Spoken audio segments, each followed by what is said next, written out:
So hi all, this is Niran Pawar and today in this video I am going to talk specifically about Coulomb's law. तो जानेंगे इस video में सबसे पहले क्या होता है Coulomb's law, फिर देखेंगे उसका formula in scalar form and in vector form both. So watch the video till end and you will know it all.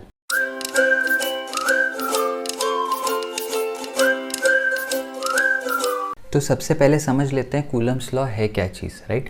तो जैसा हम सबको पता है कि हमेशा लाइक चार्जेस जो होते हैं, लाइक चार्जेस मतलब या तो पॉजिटिव पॉजिटिव या तो नेगेटिव नेगेटिव, ये लाइक चार्जेस हमेशा एक दूसरे को रिपेल करते हैं और जो भी ऑपोजिट चार्जेस है या अनलाइक चार्जेस है जैसे positive and negative, they are going to attract each other, right. तो ये बेसिक फिनोमेना हम सबको पता है, लेकिन ये जो अट्रैक्टिव या रिपल्सिव फोर्स एक्ट कर रहा है इन दोनों चार्जेस के बीच में, इसकी वैल्यू एग्जैक्ट कितनी है, ये कितने फोर्स से एक दूसरे को अट्रैक्ट या रिपेल कर रहे हैं, this is what we try to calculate using Coulomb's law. तो कूलम साहब ने क्या बोला कि अगर मेरे पास में दो चार्जेस हैं, राइट, मैं दोनों को फिलहाल पॉजिटिव चार्जेस कंसिडर कर रहा हूँ, लाइक चार्जेस कंसिडर कर रहा हूँ.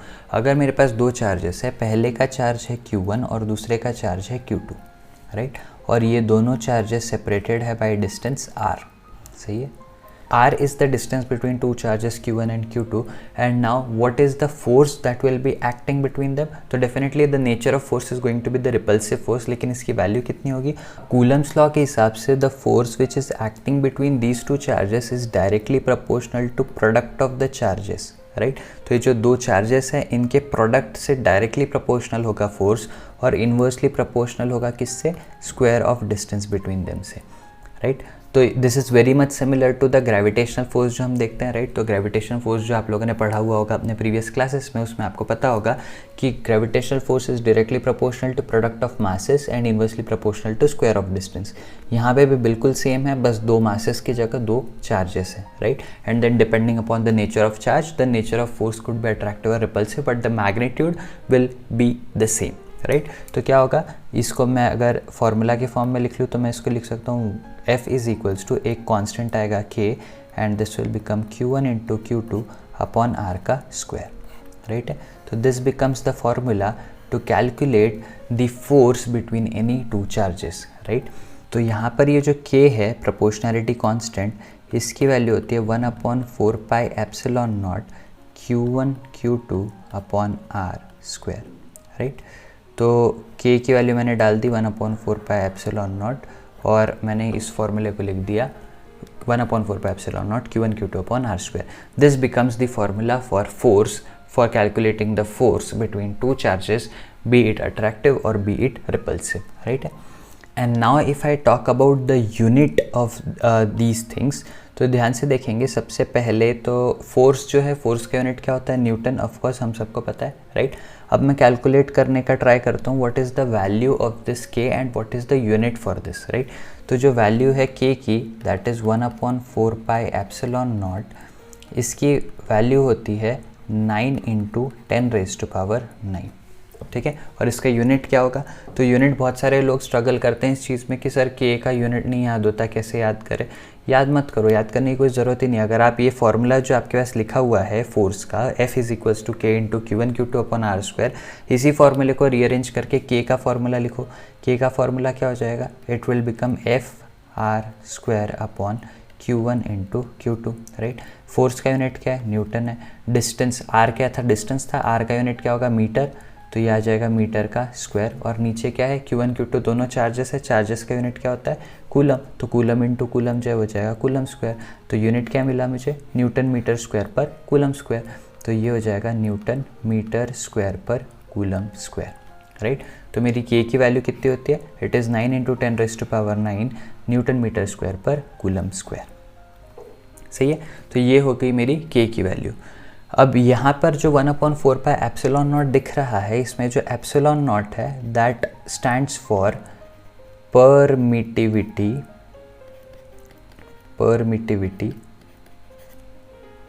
Of free space, right.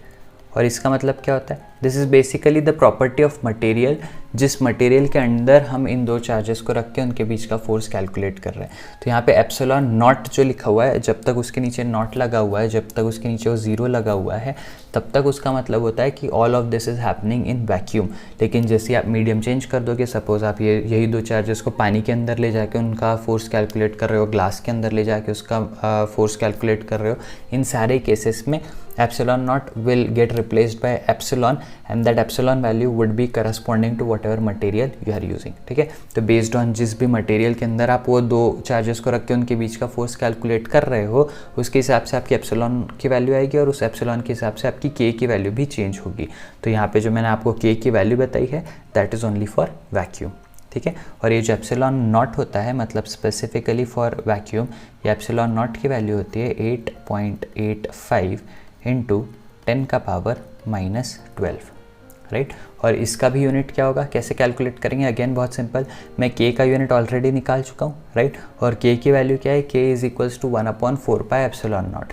अब पाई तो 3.14 होता है, जो कि जिसकी वैल्यू ऑफकोर्स कोई यूनिट नहीं होता, that is just a value. तो एप्सिलॉन नॉट का unit would be exactly reciprocal of what is the unit for के। तो इसका यूनिट क्या हो जाएगा, it will become coulomb square पर न्यूटन मीटर स्क्वायर। सही है, तो this is the value for epsilon not. तो जब ये एप्सिलॉन नॉट और पाई की वैल्यू मैं पुट करता हूँ 1/4 पाई एप्सिलॉन नॉट में, तब I get the value of k which is 9 × 10⁻⁹ newton metre square पर कूलम स्क्वायर, राइट। तो दिस फॉर्मूला जो अभी हमने कैलकुलेट किया, F is equals to 1/4 pi epsilon naught Q1 Q2 upon R square, this is the formula in scalar form. ठीक है, scalar form में क्यों है, क्योंकि इसमें जब मैं सारी वैल्यूज़ पुट अप करूँगा तो मुझे सिर्फ मैग्नीट्यूड मिलेगा, सम वैल्यू मिलेगी, लेकिन मुझे डायरेक्शन नहीं मिलेगा। डायरेक्शन के लिए I need to understand the vector form of this and let's move and try to find out the same formula in vector form. तो अब मैं क्या करूँगा, अब मैं कंसिडर करूँगा दो चार्जेस को। पहला अगेन ये Q1 चार्ज है, राइट, और यहाँ पर दूसरा चार्ज है which is Q2 charge, right.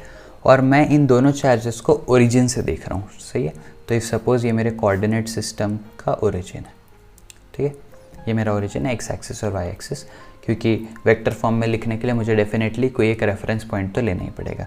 अब क्या करूँगा, मैं कलर चेंज कर लेता हूँ। मैं इस ओरिजिन से इन दोनों चार्जेस को देख रहा हूँ, तो पहला वेक्टर जो बनेगा from origin to Q1 would be this, and जो दूसरा वेक्टर बनेगा जो ओरिजिन से चार्ज Q2 तक बनेगा वो ये रहेगा। ये जो दो वेक्टर्स है जो मैं ओरिजिन पे खड़े रह के किसी भी दो पॉइंट्स को देख के बनाता हूँ, इसी को हम क्या बोलते हैं, पोजीशन वेक्टर्स, राइट। तो आपने मैथ्स में पढ़ा हुआ होगा, नहीं भी पढ़ा है तो समझ लो यहाँ पे कि जब भी आप ओरिजिन से किसी भी दो पॉइंट्स को देख रहे हो तो जो वेक्टर फॉर्म होता है that vector is known as position vector. तो मेरा जो फर्स्ट चार्ज है उसके लिए मैं पोजीशन वेक्टर R1 कंसिडर कर लेता हूँ। तो R1 vector is the position vector for charge Q1 and R2 is the position vector for charge Q2, सही है। अब मैं क्या करूँगा, अब मैं Q1 से Q2 के बीच में भी एक वेक्टर ड्रॉ करूँगा। तो सपोज़ मेरा डायरेक्शन ऑफ वेक्टर जो है वो Q1 से Q2 में, राइट। तो जब भी कोई मैं वेक्टर ड्रॉ करता हूँ तो उस वेक्टर को लिखा किस तरीके से जाता है, position vector of final point minus position vector of initial point. तो इस वेक्टर की वैल्यू क्या हो जाएगी, this will become R2 minus R1, ठीक है, R2 माइनस R1, और इसी चीज़ को मैं लिखता हूँ R21। तो ये क्या बन गया, vector R21 is the vector और is the distance between charge Q1 and charge Q2, सही है। ओके, अब मैं क्या करूँगा, वापस से जो मेरा फॉर्मूला है, फॉर्मूला तो सेम रहेगा, F is equals to 1/4 pi epsilon naught, यहाँ पर आएगा Q1 into Q2 upon R का स्क्वायर। अब R जो था वो मेरा डिस्टेंस था, राइट। यहाँ पे मेरा इन दोनों के बीच का R क्या है, वेक्टर फॉर्म में इट इज़ R21, तो मैं इसको लिखूँगा R21 वेक्टर। लेकिन मुझे क्या चाहिए, इसका डिस्टेंस का ही स्क्वायर चाहिए, तो मैं इसका लूँगा मैग्नीट्यूड उसका स्क्वायर, राइट। तो इस तरीके से यहाँ पे मैंने इसकी वैल्यू कैलकुलेट कर ली, लेकिन अभी भी इस चीज़ को वेक्टर फॉर्म नहीं मिला है, अभी तक इसको डायरेक्शन नहीं मिला है। मैं जैसे इस फोर्स के ऊपर वेक्टर का साइन लगाता हूँ वैसे ही मुझे इसमें एक डायरेक्शन भी ऐड करना पड़ेगा। और इसका डायरेक्शन क्या होगा, अगर आप ये ऊपर डायग्राम को देखो तो आपको समझ में आएगा कि Q1 और Q2 जो है बोथ मैंने जिनको कंसिडर किया दोनों को मैंने पॉजिटिव चार्ज कंसिडर किया, तो they will have repulsive force acting on them, right. तो अगर मैं इसका रिपल्सिव फोर्स ड्रॉ कर लूँ तो चार्ज Q1 Q2 के ऊपर रिपल्सिव फोर्स लगा रहा होगा, मतलब it would be repelling it, it would be pushing it apart, right.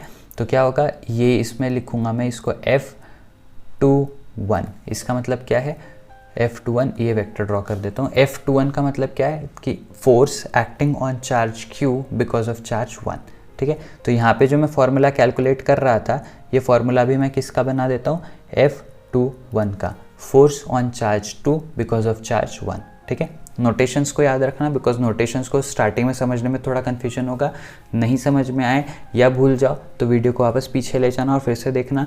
2-4 बार जब आप इसको देखोगे, आप इसको सॉल्व करना स्टार्ट करोगे तो आप इसके साथ यूज टू हो जाओगे, no need to worry on that, ठीक है। अब मैं इस फोर्स को डायरेक्शन देना चाहता हूँ। इसका डायरेक्शन क्या है, इसका डायरेक्शन वही है जो मेरे R21 वेक्टर का डायरेक्शन था। तो क्या मैं इसके आगे ये लिख सकता हूँ कि this is R21 cap. Cap मतलब it is a unit vector in the direction of R21, right. तो यूनिट वेक्टर के बारे में अगर आप लोग नहीं जानते तो यूनिट वेक्टर क्या होता है, R21 का यूनिट वेक्टर का मीनिंग होता है कि R21 जो भी वेक्टर होगा उसको मैं डिवाइड कर दूंगा R21 के ही मैग्नीट्यूड से, सो दैट मुझे एक ऐसा वेक्टर मिले जिसका डायरेक्शन तो सेम हो, लेकिन सिंस मैंने उसको उसी के मैग्नीट्यूड से डिवाइड कर दिया तो इसका टोटल ओवरऑल मैग्नीट्यूड कितना हो जाएगा, 1 हो जाएगा। सो दैट मैं कभी भी यूनिट वेक्टर अगर किसी इक्वेशन के साथ में रखता हूँ तो उसके मैग्नीट्यूड पे असर नहीं पड़ता, क्योंकि यूनिट वेक्टर का खुद का मैग्नीट्यूड 1 ही होता है। Unit vector only brings in the direction with it, and if that gets attached to any scalar value it makes that entire thing as vector, ठीक है। तो मैंने क्या किया, F21 को मैंने वेक्टर फॉर्म में इस तरीके से लिख दिया, सही है। और इसी चीज़ को अगर आप ऑपोजिट वे में देखना चाहो कि 2-1 पे कितना फोर्स लगा रहा होगा, तो मैं क्या करूँगा, Q2 Q1 पे भी रिपल्सिव फोर्स लगाएगा तो इसका डायरेक्शन इस डायरेक्शन में जाएगा, राइट। इसका जो फोर्स का डायरेक्शन है वो ऑपोजिट रहेगा, and this will be force on 1/2, तो ये हो जाएगा F12। तो मेरा F12 का इक्वेशन क्या हो जाएगा, ये हो जाएगा F12 का force is equals to, magnitude तो सेम रहेगा 1/4πε0, ठीक है। यहाँ पर Q1 Q2 जो है वो भी सेम रहेगा। नीचे देखना R21 वेक्टर था पहले केस में, बिकॉज मैं 1 से 2 को देख रहा था, अब मैं 2 से 1 को देख रहा हूँ तो इसका ऑपोजिट हो जाएगा, मतलब R21 को मैं चेंज कर सकता हूँ R12 के फॉर्म में, राइट। तो मैं इसको लिख देता हूँ R12 वेक्टर का मैग्नीट्यूड का स्क्वायर, और अगेन इसका डायरेक्शन जो आएगा वो क्या आएगा, R12 का कैप, सही है।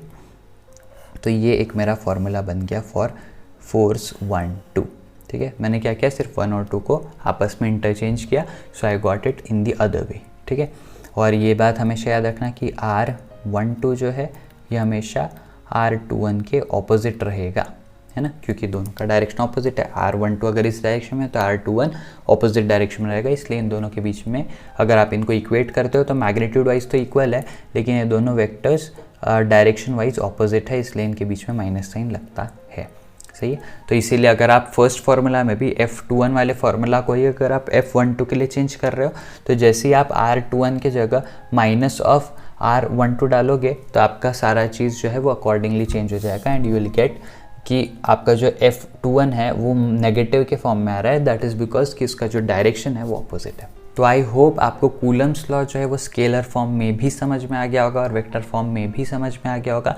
हो सकता है इनिशियली आपको थोड़ा बहुत कन्फ्यूजन हो वेक्टर फॉर्म वाले पार्ट में स्पेशली, कि कहाँ पे 1-2 हो रहा है, कहाँ 2-1 हो रहा है। तो अगेन आई वुड सजेस्ट कि आप वीडियो पीछे करके इसी पार्ट को 2-3 बार एक बार देख लोगे तो आप इस सारे टर्म्स के साथ यूज टू हो जाओगे, और उसके बाद जब आप क्वेश्चन सॉल्व करना स्टार्ट करोगे तो ऑफकोर्स फिर तो आपका काफ़ी सारा कॉन्फिडेंस बिल्डअप हो जाएगा into all of these terms, right.